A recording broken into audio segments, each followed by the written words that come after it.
নমস্কার। এই মুহূর্তের একটা অত্যন্ত গুরুত্বপূর্ণ খবর এসএসসি নিয়ে, অর্থাৎ স্কুল সার্ভিস কমিশন 2016।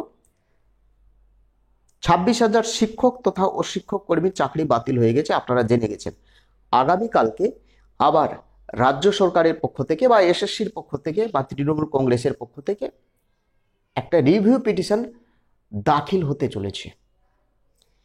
কিন্তু এই রিভিউ পিটিশনে ড্রাফটে কি রয়েছে, মূল বক্তব্য কি রয়েছে, যোগ্য অযোগ্যের তালিকা রয়েছে কি, খুব গুরুত্বপূর্ণ বিষয় আমি আপনাদের সামনে তুলে ধরব। সরকারের পক্ষ থেকে জানানো হয়েছে, অর্থাৎ গুপ্তভাবে আমরা জানতে পেরেছি যে মেরিট অনুযায়ী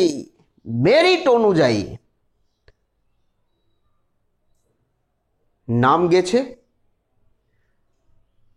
মেরিট অনুযায়ী চাকরি থাকবে, মেরিটের বাইরে যারা রয়েছে তাদের চাকরি থাকবে না। অর্থাৎ মেরিট অনুযায়ী তালিকা গেছে রিভিউ পিটিশনে যে এরা যোগ্য এবং এরা অযোগ্য। একেবারে ইন্টারনাল খবর বললাম।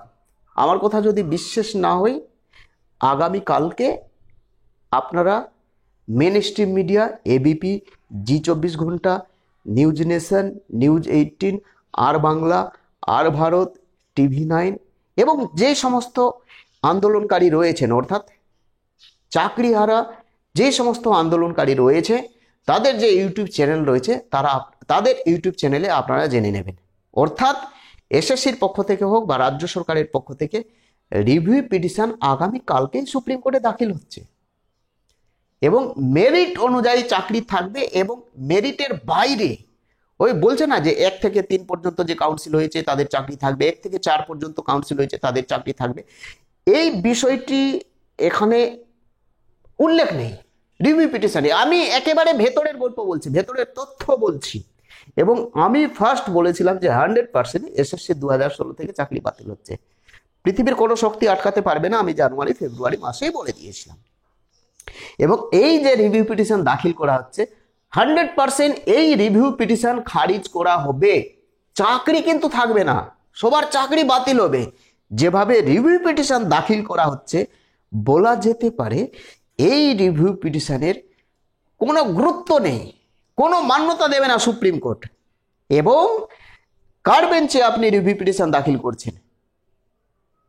যিনি মিসলেনিয়াস অ্যাপ্লিকেশন খারিজ করেছে, অর্থাৎ যে বিচারপতি পুরো প্যানেল বাতিল করেছে, চাকরি বাতিল করেছে, মিসলেনিয়াস অ্যাপ্লিকেশনে নানান নির্দেশিকা দিয়েছে, সেই বিচারপতির আন্ডারে আপনি রিভিউ পিটিশন করছেন, এটা তো 100% খারিজ হবেই হবে। জানি না রিভিউ পিটিশন অ্যাকসেপ্ট হবে কি হবে না জানি না, কিন্তু 100% রিভিউ পিটিশন খারিজ হবে, অর্থাৎ চাকরি কিন্তু বাতিল হবে। যে পথে রাজ্য সরকার হাঁটছে, যে পদ্ধতিতে রিভিউ পিটিশন দাখিল করা হচ্ছে, বলা যেতে পারে যে রিভিউ পিটিশন 100% খারিজ হবেই হবে, পৃথিবীর কোনো শক্তি আটকাতে পারবে না। হ্যাঁ, চাকরি এদের হয়তো, যারা যোগ্য চাকরি প্রার্থী রয়েছে, এদের চাকরি হয়তো বাঁচার একটা চান্স ছিল, একটা সুযোগ ছিল, যে নতুন বিচারপতি 14 তারিখের মে মাসে, অর্থাৎ এই মাসের 14 তারিখে এই নতুন বিচারপতি দায়িত্ব নিতে চলেছিলেন সিজিআই হিসেবে। তার বেঞ্চে যদি রিভিউ পিটিশন দাখিল করা হতো, তাহলে তিনি পুরো বিষয়টা খতিয়ে দেখতেন।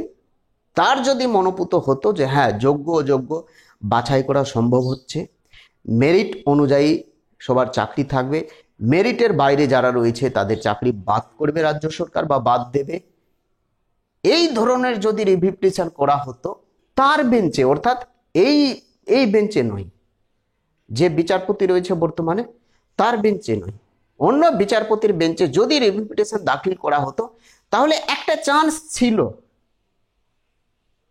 একটা সুযোগ থাকতো হয়তো।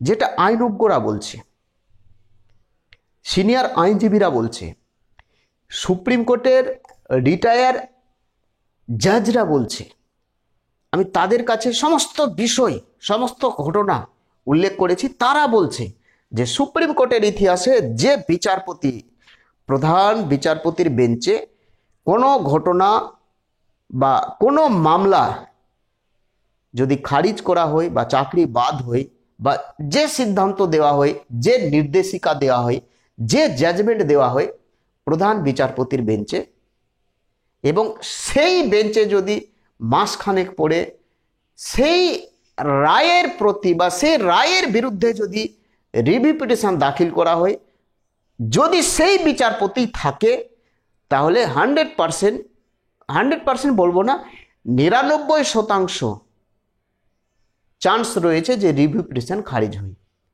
অর্থাৎ সুপ্রিম কোর্টের ইতিহাস বলে দিচ্ছে, সুপ্রিম কোর্টের ইতিহাস বলে দিচ্ছে বেশিরভাগ অর্থাৎ 99% রিভিউ পিটিশন কিন্তু খারিজ হয়েছে।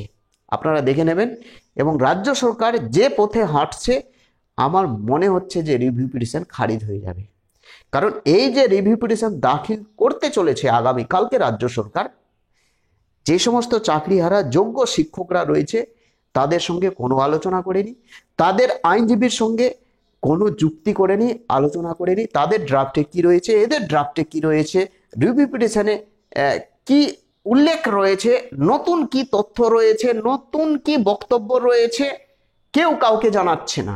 রাজ্য সরকার নিজের মতো চলছে, যোগ্য শিক্ষকরা নিজের মতো চলছে। অর্থাৎ যোগ্য শিক্ষক বা চাকরিহারাদের সঙ্গে রাজ্য সরকারের এই মুহূর্তে কোনো সংযোগ নেই।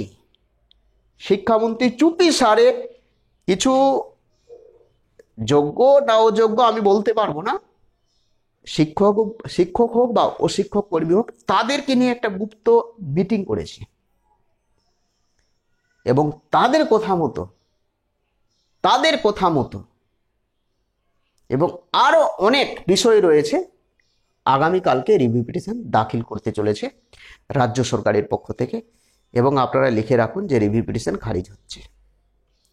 আরেকটা বড় ভুল করতে চলেছে রাজ্য সরকার, যেটা আইনজীবীরা বলছে, রিটায়ার্ড জাজরা বলছে যে ভুল করছে। অন্য বিচারপতির বেঞ্চে যদি রিভিউ পিটিশন দাখিল করা হতো তাহলে হয়তো কোনো একটা চান্স ছিল, তো এই বিচারপতির বেঞ্চে রিভিউ পিটিশন, অর্থাৎ তার যে রায়, তার রায়ের বিরুদ্ধে আবার কি রায় দেবে? কোনোদিন হয়? কোনোদিনই হবে না। এর থেকে আর বেশি কিছু বলবো না। জানি না, আমার মনে হচ্ছে যে এই চাকরি বাতিলকে কেন্দ্র করে একটা ভেতরে একটা যোগ্য অযোগ্য শিক্ষকের মধ্যে একটা গোষ্ঠীকন্দল, শিক্ষামন্ত্রী এসএসসির সঙ্গে একটা গোষ্ঠীকন্দল, এই যে আন্দোলন করছে রাজ্য সরকার ভালো চোখে দেখছে না, একটা বিষয় রয়েছে। এর মধ্যে একটা রাজনীতি প্রবেশ করেছে। বিজেপি একরকম বলছে, তৃণমূল কংগ্রেস একরকম বলছে, এবং এর প্রভাব কিন্তু 2026 বিধানসভা নির্বাচনে পড়বে। দিলীপ ঘোষকে নিয়ে এই মুহূর্তে গোটা রাজ্য রাজনীতি তোলপাড়। পুলওয়ামা হামলা নিয়ে রাজ্য সরকার এই চাকরি বাতিলকে ধামাচাপা দিয়ে পুলওয়ামা হামলার নানান ঘটনা উল্লেখ করছে, জগন্নাথ মন্দির নির্মাণ উদ্বোধন, অনেক বিষয় রয়েছে। অর্থাৎ আরজিকর মামলার মতো যেভাবে আন্দোলন হয়েছিল, যে সেই আন্দোলন এই মুহূর্তে একেবারে শিথিল হয়ে গেছে, একটা ইতিহাস বলা যেতে পারে। ঠিক এসএসসি 2016 থেকে এই যে চাকরি বাতিল হয়েছে, এদের যে আন্দোলন একেবারে শিথিল হয়ে গেছে। দিলীপ ঘোষ ঠিকই বলেছিলেন যে এরা যে আন্দোলন করছে বেশি দিন চালিয়ে যেতে পারবে না, ওই 2-4 দিনে শেষ হয়ে যাবে। ঠিক শেষ হয়ে গেছে। লিখে রাখুন, রিভিউ পিটিশন খারিজ হচ্ছে। প্রত্যেকে ভালো থাকবে, সুস্থ থাকবে। কিছু জানার থাকলে কমেন্ট করে জানাবেন। 32,000 চাকরি বাতিল হচ্ছে, এটা 100% নিশ্চিত। অর্থাৎ বাতিল হবে, আবার রিপ্যানেল হবে। অনেক বিষয় রয়েছে, কি কি ঘটনা হবে, কি কি রায় আসবে, সম্পূর্ণ তথ্য অগ্রিম আপনাদের সামনে তুলে ধরবো। 100% মিলে যাবে। জয় হিন্দ।